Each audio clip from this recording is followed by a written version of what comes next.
할렐루야. 오늘부터 민수기를 시작합니다. 이전까지는 레위기를 보셨는데요. 레위기는 한마디로 하나님의 임재에 대한 책입니다. 그렇게 요약하고 그렇게 정리할 수가 있겠어요. 그래서 하나님의 임재를 위해서는 성막을 어떻게 세울 것인가, 또 그곳에서 어떻게 제사를 지내고 어떻게 예물을 드려야 할 것인지를, 그리고 속죄하고 순종함으로 하나님께 나갈 때 하나님이 우리와 동행하신다는 것을 말씀해 주셨어요. 그게 레위기였죠. 자, 그리고 우리와 동행하는 그 하나님은 누구이시고, 그 하나님은 우리에게 어떤 언약을 주셨는가를 기록해 놓은 책이 창세기라고 했죠. 또 그 언약을 이루시기 위해서 이스라엘 백성들을 애굽에서 이끌어 내신 그 스토리가 출애굽기예요. 자, 그리고 오늘 이와 같은 흐름을 염두에 두시면서 오늘 민수기 1, 2, 3절을 중심으로, 1장 1, 2, 3절을 중심으로 하나님과 함께 걸어가는 우리의 인생길이라는 제목으로 여러분들과 함께 은혜를 나누고자 합니다. 먼저 민수기 1장 1절을 보시겠습니다. 이스라엘 자손이 애굽 땅에서 나온 후 둘째 해 둘째 달 첫째 날에 여호와께서 시내 광야 회막에서 모세에게 말씀하여 이르시되. 아멘. 여기에서 이스라엘 자손이 애굽 땅에서 나온 후, 이것은 출애굽했다는 말이죠. 둘째의 둘째 달 첫째 날이라고 하면 이제 출애굽한 후 기간이 2년 2달 하루가 걸렸다는 거예요. 그 기간 동안 시내 광야에 머물렀다는 것이죠. 그리고 출애굽 백성들은 그 시내 광야에 출애굽한 이후 45일 만에 도착합니다. 그게 시내산이고, 시내산에 정착을 하였는데 그 시내 광야에서 이제 2년이 넘도록 하나님이 무언가를 시키셨어요. 가나안 땅까지는 장정걸음으로 10일, 15일이면 도착해요. 어린애들 포함해서 아무리 늦게 간다고 해도 한 달이면 도착할 수 있는 거리가 시내산에서 가나안까지의 거리입니다. 그런데도 불구하고 이 오랜 기간 동안 하나님은 왜 시내 광야에 머무르게 했을까요? 그것은 출애굽 백성들은 400여 년 동안 노예 생활로 애굽에서 그렇게 생활을 했어요. 자기 아버지도, 자기 할아버지, 증조 할아버지, 고조 할아버지도 노예였고 자기 또한 노예였던 거죠. 따라서 그들은 노예의 근성에서, 습성에서 벗어나질 못한 사람들이에요. 그래서 그들을 데리고 가나안 땅으로 갈 수가 없는 거예요. 철저히 그들을 하나님의 백성으로, 또 하나님의 군대로 훈련시켜야 되겠다. 자, 이런 필요성이 느껴졌던, 그걸로 인하여 오랜 시간 시내 광야에 머무르게 하였습니다. 자, 그래서 이스라엘 백성들은 하나님의 군대라고 이제 전제하고, 하나님은 자신의 군대를 어떻게 훈련시켰느냐. 세상의 군대는 살아남기 위해서, 또 전쟁에서 이기기 위해서 전투훈련 중심으로 전술훈련, 체력훈련, 자, 이런 것으로 훈련을 이끌었다면, 하나님의 군대는 어떻게 훈련을 시켰느냐 하면 훈련 내용이 레위기예요. 다시 말해서 시내산에 도착해서 45일째 도착해서 50일째 말씀을 주시고, 십계명 그리고 2년 2개월 1일 동안 그들을 이제 레위기 말씀으로 훈련을 시키셨는데 그 레위기 말씀이 뭐라고 했어요? 하나님의 임재라고 했죠. 자, 그래서 하나님의 임재를 위해서는 어떻게 해야 되느냐? 예배를 바르게 드려야 되고 또 하나님과의 관계를 철저히 해야 되고 또 그 관계를 통해서 하나님의 말씀과 규례를 준행하고 또 철저히 순종하지 않으면 안 된다는 것이 훈련의 전부였어요. 그게 레위기 말씀 전체를 뜻하는 것입니다. 왜냐하면 그들은 세상의 군대가 아니고 하나님의 군대였기 때문에 그렇습니다. 자, 그래서 하나님과의 올바른 관계가 성립이 안 되면 전쟁에서 이긴다 해도 또 그래서 전쟁에서 이겨서 땅을 많이 차지한다고 해도 오히려 전쟁에서 승리한 것으로 인하여 또 오히려 그 전쟁으로 인하여 얻은 땅들로 인하여 그들은 더 깊이 무너지고 좌절하고 더 멸망할 수밖에 없는 자, 그런 존재가 인간이라는 존재이고 그런 습성을 하나님은 누구보다도 잘 아시잖아요. 예를 들어서 돈을 많이 벌었다고 해봐요. 그랬을 때 그 많은 돈은 어떻게 되죠? 두 가지 중에 하나예요. 그 돈으로 인하여 흥청망청 즐기고 타락하고 그리고 죄성으로 물드는 결국은 지옥으로 달려가는 그 길로 가다가 망하는 길이 있고 아니면 그 돈으로 인하여 노심초사 고민하고 더 많이 벌기 위해서 지키기 위해서 돈이 빠져나갈까 노심초사 잠도 제대로 못 자는 그런 인생이 우리들의 인생이에요. 그 돈으로 인하여 사람들을 잃고 결국은 돈도 잃고 건강도 잃고 하나님 나라도 잃게 되는 그런 인생, 그런 세상을 이제 하나님은 누구보다도 잘 아시기 때문에 하나님과의 관계를 온전히 바르게 할 수 있도록 집중해서 훈련시키고 훈련을 시켰던 것입니다. 그리고 나서 2년 2개월 하루 동안 그렇게 붙잡아 두고 나서 하나님이 말씀하시기를 이제 너희들은 내 명령을 듣고 나의 백성이 되어 나와의 관계를 올바로 맺은 가운데 그런 가운데 나에게 온전한 제사를 드리는 자들이 되고 나와 함께 광야 길로 가지 않으면 결코 살아남을 수 없음을 가르쳐 주신 거죠. 그렇게 한 걸음 한 걸음 나아갈 수 있도록 영적인 걸음마를 가르치신 거예요. 왜요? 왜냐하면 하나님과 올바른 관계를 맺지 못하면 그래서 하나님과 동행하지 못하는 삶으로 그러한 걸음으로 광야길을 나서게 되면 그 순간 멸망하고 말 수밖에 없는 것이 광야인 거예요.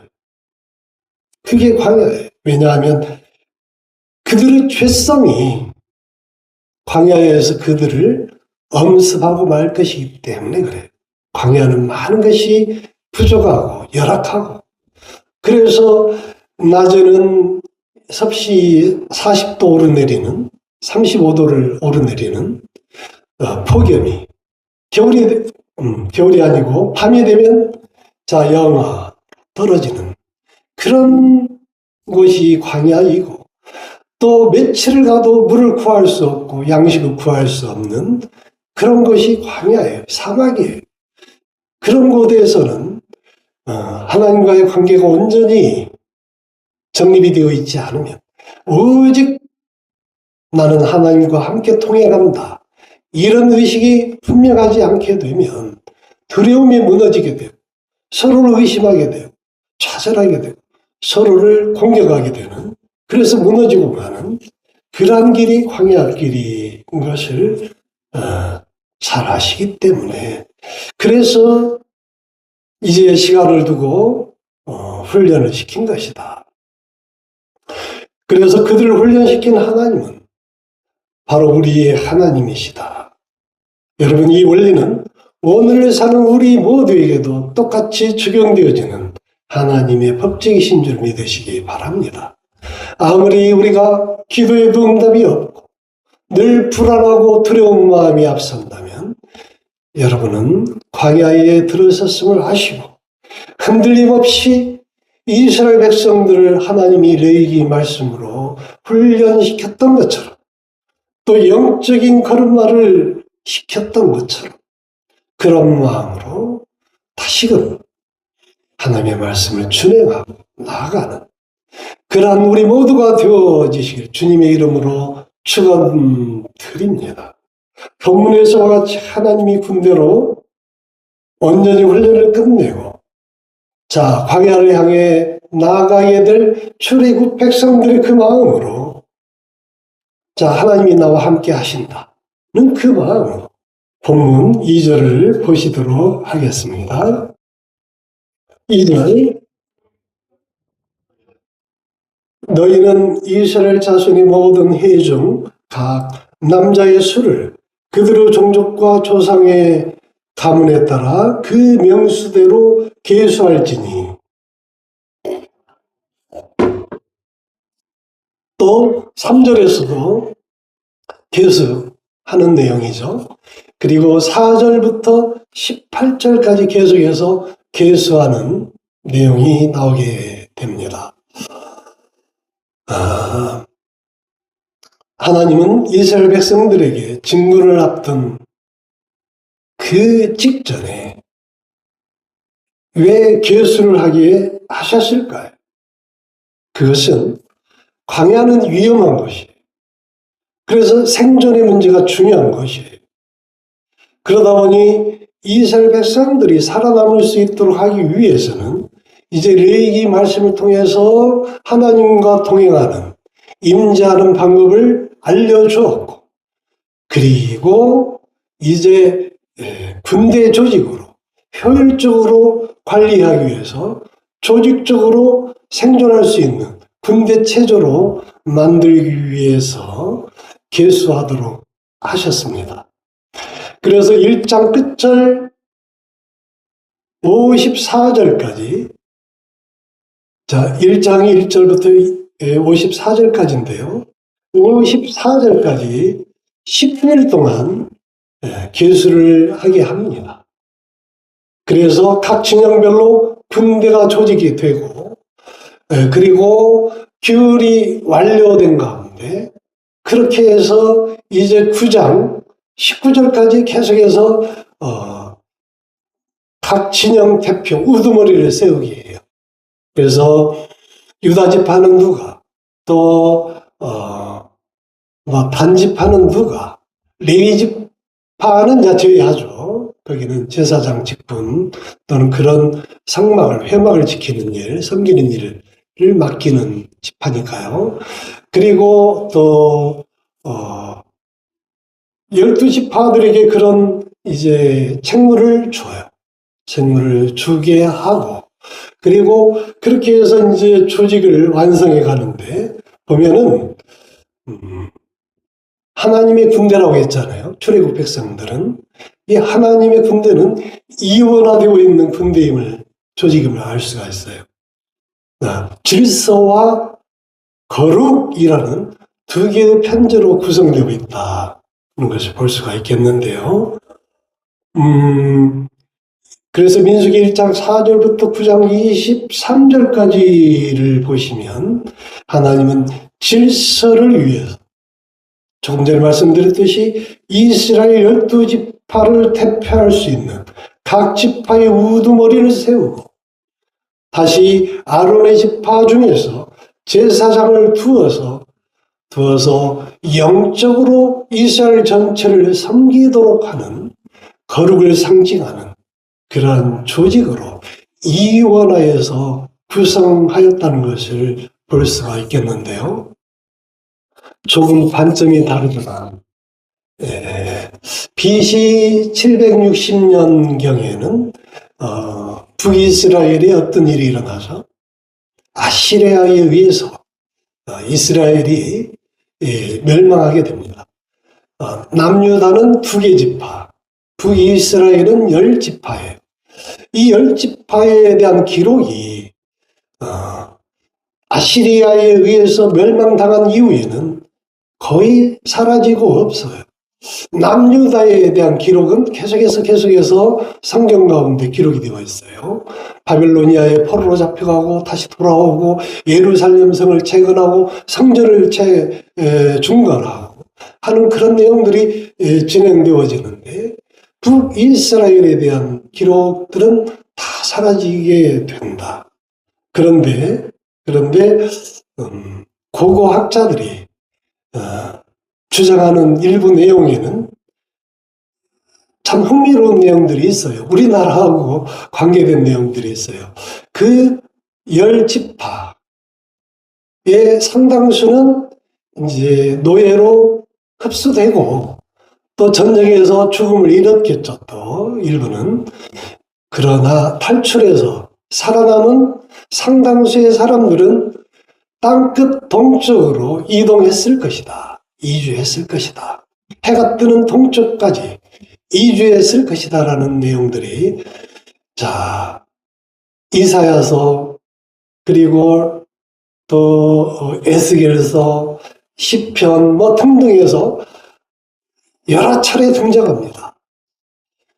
나중에 시간이 되면 그런 내용들을 다 한번 살펴보면서 과연 그들이 어디로 갔을 것인지를 한번 가늠해 보는 것도 의미가 있을 것 같아요. 과연 우리나라일 수 있는지 없는지, 또 우리나라가 옛날 에덴 동산이었을 것이라고 또 주장하는 하버드 대학 교수의 주장도 재미있어서 제가 잠깐 소개를 했었는데요.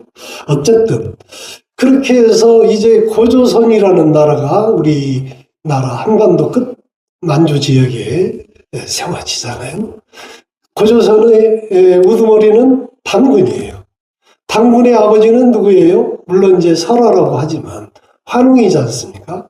환웅은 어떤 분이에요? 하나님이에요. 하늘님이에요. 그리고 이제 그 단군 고조선은 재정일치의 사회죠. 제사를 숭상하는. 그래서 나라를 대표하는 단군이 이제 제사까지도 감당하는 굉장히 제사를 중요시하는 그런 나라가 고조선이었고 그 고조선에서 이제 12지신상 이런 것이 등장하잖아요.